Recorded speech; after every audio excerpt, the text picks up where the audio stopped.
My name is Marcus, this is my wife Moto, and we have a 170 4x4 2022 Sprinter van, high top, and the build was exclusively done by my wife. She built it, she put the air conditioner on. I did paint the Nomadic Cooling cover with a Raptor bed liner, and I helped her put it up. That's all I did. So the question we have is in the unit, the battery bank we have, the question is, it seems like it's taking a lot of energy out of the batteries, and we're wondering why that is. She's building the van. Building the van. I always say this. I'd like to know what you do around the house. I do nothing. This is what I say about my wife. Too much, so I said, yeah, forget it. She says you can't manage what you don't know how to do. This is what she told you? Yeah, go off and get a job doing something else while we're doing this. He's micromanaging something that I've already figured out, and then he tries to figure it out, but it takes him too long to figure it out. I'm not wealthy enough or rich enough to have her. I always say she's the woman I've always wanted, the man I've always wanted to be. Okay.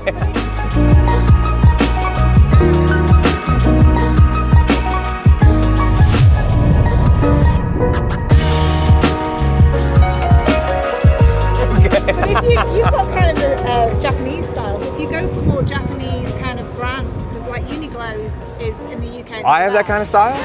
I have a Japanese style? Yeah, with your little things. Yeah, you do. You have a very kind of You're not American. I'd like this, Kenny. You always tell me I just have no style. Yeah, you have to, man. You got to keep this personality in check. Yeah, otherwise, man. Guys, I do want to point this out. Okay, I don't know if you guys have heard. I was in GQ last month. Oh, you were? Okay. Yeah. I'd say, I don't want to say.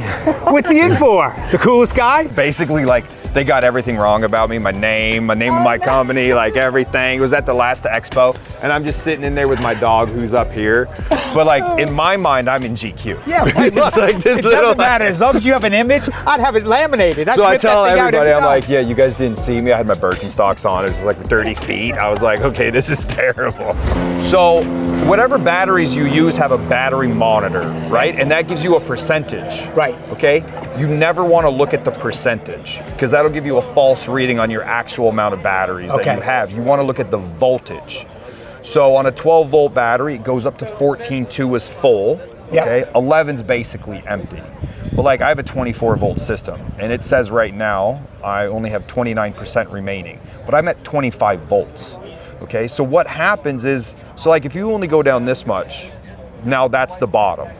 Got it. Okay, and then you go down again, well, that becomes the new bottom, and then it then calibrates the percentage. So the more times you use your full capacity, got it, it'll then start calibrating it better for you. That makes sense. And if you're using a Victron product, you can, once you get it to 100%, you can hit a recalibrate button. Okay, that's what we have Victron. So never look at the percentage, because it's the number one question that we get. People are like, my batteries are dead. I say, well, what's your voltage? They go 14.1. I go, fully charged battery. Right. So that's the one issue.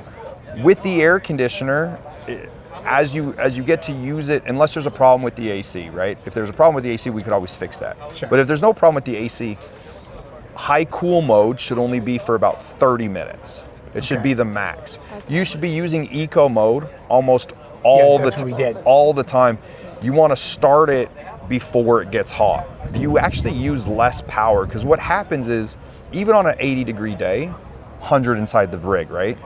And then that heat gets embedded into the fabrics, it gets embedded into your countertops.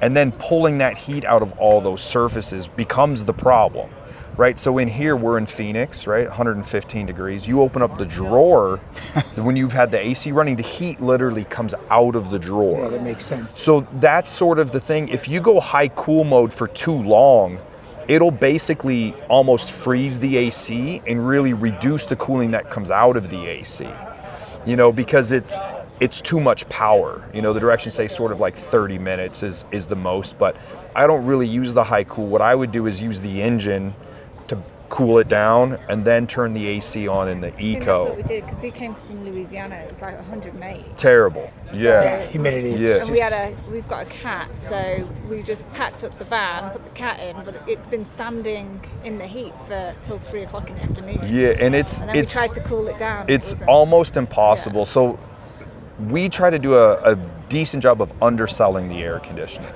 And what I mean by that is, like, the sun gives more BTUs into the vehicle than the air conditioner is designed to pull out. So like if you're at night and it's 80, 90, even 100 degrees, I feel like you should be able to sleep underneath your covers, no problem. The same thing during the day, you're not going to be sleeping under your covers in there. So it's like you can't sit in the direct sunlight and like work on your computer for 8 hours. It's just not really designed for that. Now there's two things that make an air conditioner, just as we talk in generalities, give you more cooling. Number one is increasing the height of the air conditioner. So ours is like this big, right? It's a tiny little guy. If you double that, you increase the evaporator height, which then allows you to get more cold air into the vehicle. So that's one limitation. And then on a 12-volt system, the other limitation is 100 amps. You don't really want to go, we go 105, 110 amps max on a 12-volt system on a 100-degree day. So those are the two limiting factors. If you can move those two things around, you can increase the cooling. But on 6 inches of height, you can't basically get 30,000 BTUs to cool down like a 170 extended black in the middle of summer. Like that's not really gonna work. Within that realm though, if it's not giving you the cooling that you need on a 80, 90 degree night, then we can look at like what could be the problem of what's going on. Like did something get damaged in shipping, you know, anything along those lines.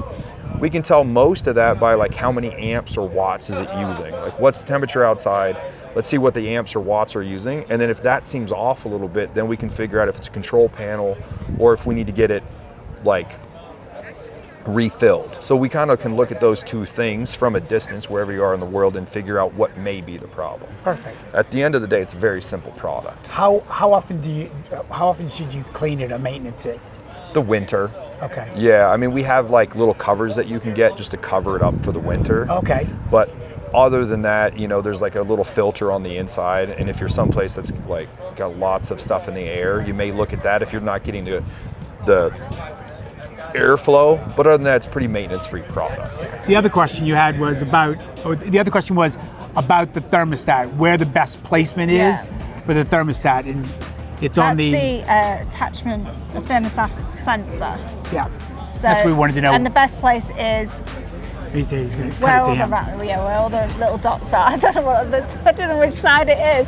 Not where the vents are, the opposite side. Well, no, he's going to say that. He's going to say, not you. So just say that again. Say so. Where's the best place to put the sensor? So that's a great question. So that goes on the air inside. Oh, is that the one with all the little holes? That's correct. Yeah, that's where I put it. Okay. So if you put it on the same side as the cold air, so if you put, so the other one that goes up into the AC comes back down, that's inside the AC checking the cold air, okay? So if you hold down the mountain button, there's like a secret little menu, and it'll tell you the voltages coming in, it'll tell you the voltages going out, basically, and then it tells you what temperature the air is coming out of the AC and what temperature the air is going into the AC. And so if you put the thermistors in the right place, you'll see a delta. So it should be coming out at like 40 degrees, going in at like 80. Where do you think you put it? I put it in, so where the round vents are, then you've got the separation, then you've got all the little holes. I put it on the left side. With the little holes? Yeah. That's correct. That's what. And if you put it in the other place, it doesn't work. Okay. The AC just, it will think that it's cold and turn itself off. So it'll never actually turn on. Okay. Now, Brilliant. and that's really the thing is like with your electrical system is you want to be looking at the power consumption from the air conditioner. And that'll really tell you if it's working correctly. And you'll just become in tune with that. Yeah. Like the air conditioner, we tried to make the control panel as like intelligent as you can, but it still is something that like you have to play around with to like figure out how to best use it. There's no app yet though. There is no app, so Q1, the control panel should be coming off of the ceiling. So that's really the goal. So we're working with an engineering firm to just make it a Wi-Fi module that plugs in, and you won't need that. Now, we're on our third company, our third engineering firm that we've paid for this. As I'm not an engineer, you know, so we're on our, we've paid two other companies that took money and never gave us anything. Yep. And now we're on our third, Yep. and it just seems to be, apparently we're reinventing technology over here. We're not, clearly. Yeah. But in the beginning, we designed it in the ceiling, and now it's too late to move it to the wall. So we sort of have to skip the wall, Yeah. It shouldn't be in the ceiling. It's not a great place for it. Like really. For people with glasses, it's hard to read on the angle. It's hard to install too, like in the ceiling. Like, so we should have put it on the wall originally. Terrible decision by me. And now we're so close to getting it omitted in general that like we just have to wait till then, and then it'll be the same AC. It'll just pop into the same thing, and there'll be like a little cover for this, for the one that's in there, and it'll be off the ceiling. And then you can basically plug a touchscreen anywhere into your vehicle and just put it there. You know, you want it by the bed, you want it wherever. Sounds good. I have to say your videos and everything that I mean, it was easy for us to choose you because of the stuff that we watch and the transparency of how you speak, and probably one of the easiest choices for us to make. Yeah, because when you watch people, you talk about your product, what works, what doesn't, but you understand the limitations of things, and you explain that. And when you do, then that means we're not looking at this thing being flipped on like at your house, and it's going to cool the thing down no matter how hot it is outside. So I think having these videos are really a great thing for us as a consumer. It just makes it so much easier to be like, okay, here's what we fucked up with. Because, you know, we had like 1 month where we lost, like during the pandemic, we lost like 30 units in the mail. Like they just lost them all. So you don't get anything back? We don't get anything back. When they lose it, last week we lost 5. Like the shipping companies just lose it. I think it's more just they're understaffed at these docks, at these shipping companies. The price is like, although it's super expensive, it's very competitive as far as pricing is concerned, so they don't have enough employees in general. But because our product is considered an air conditioner, it's only insurable based on its weight value. So they only insure it for like $50 or something, and there's a $60 deductible. And so when you lose 5 in a week, like bad week, and there's like, when you put 3 on a pallet and the pallet doesn't show up to someplace, you're just like, oh, well, I know guess. you had trouble with your boxes. I remember your box issue. But when it came perfect. It was perfect, little pyramid on top. Don't put anything on top, which I almost put stuff on top.